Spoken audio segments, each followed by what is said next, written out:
నమస్తే. నమస్తే అన్న. ఎలా ఉన్నావు? హ్యాపీ అన్న. ఏంటి 2024లో టీడీపీ కూటమి భారీ విజయం సాధించింది కదా, ఎలా ఫీల్ అవుతున్నావు? చాలా హ్యాపీగా ఫీల్ అవుతున్నాను. ఎందుకంటే ఆంధ్రప్రదేశ్కి మంచి రోజులు వచ్చినాయి ఈరోజు. ఎందుకంటే తెలుగుదేశం పార్టీ, అలాగే జనసేన పార్టీ, బీజేపీ మూడు కలిసి జనాలకి మంచి చేయాలనే ఆలోచనతో ఈరోజు కూటమి విజయం సాధించింది.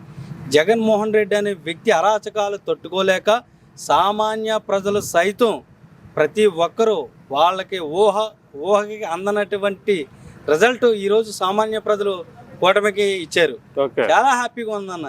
ఎందుకంటే జనాలు తెలుసుకున్నారు ఎవరు పని చేసే వ్యక్తి, ఎవరు పని చేయలేని వ్యక్తి. ఈ రోజు ఏదో మనకి రూపం వస్తుందంటే అది మన జోబే నిండిద్ది. కానీ చంద్రబాబు నాయుడు గారి ఆలోచన ఎలా ఉంటుందంటే జనాల నేను తర్వాత నా పిల్లలు కూడా బాగుండాలనే ఆలోచన చంద్రబాబు నాయుడు గారిది.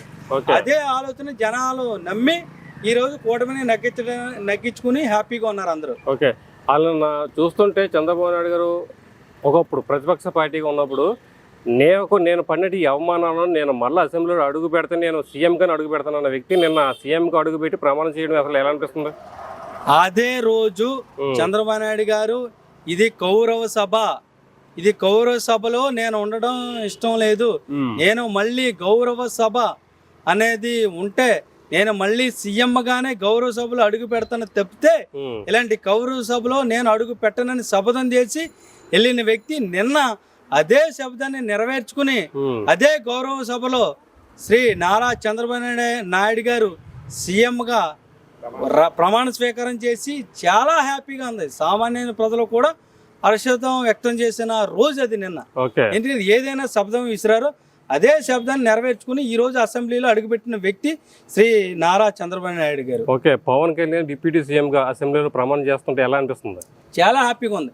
ఆయన్ని కనీసం నీ స్థాయి అంతా నువ్వెంత అనే వ్యక్తులు ఆ అన్న మాట నుంచి అసెంబ్లీ గేట్ కదా చాలా మంది చెప్పారు, అసెంబ్లీ గేట్ కూడా తాకనే ఉన్నారు. ఆయన తాకిదంటే తన్నుకుని వెళ్తానన్నారు. అదే విధంగా ఈరోజు తన్నుకునే విధంగా వచ్చి పోల వర్షంతో అమరావతి రైతులు చంద్రబాబు నాయుడు గారికి ఏ విధంగా అయితే స్వాగతం పలికారో అదే విధంగా డిప్యూటీ సీఎం పవన్ కళ్యాణ్ గారు కూడా అమరావతిలో అయితే రైతులకు ఆ రోజు అండగా నిలబడ్డారు. కాబట్టి ఈ రోజు ఆయన డిప్యూటీ సీఎంగా ప్రమాణ స్వీకారం చేసిన సందర్భంగా అమరావతి రైతులు పోల వర్షంతో ఆయన్ని అసెంబ్లీలో స్వాగతం పలికారు. అంతకు మించి ఆనందం మనకేముంటది? ఓకే, ఎలా ఉండబోతుంది అనుకోవచ్చు అసలు 2024లో? 2024లో సామాన్య ప్రజలతో సైతం కూడా ఆయన ఇచ్చిన ఏ అయితే హామీలు ఉన్నాయో అన్ని నెరవేర్చి అన్ని చేసే విధంగా కంపల్సరీ ఉంటుందని మా ఆశ, ఉండబోతున్నది కూడా మా కోరిక, ఉంటుందని కూడా మేము కోరుకుంటున్నాం. Okay, thank you.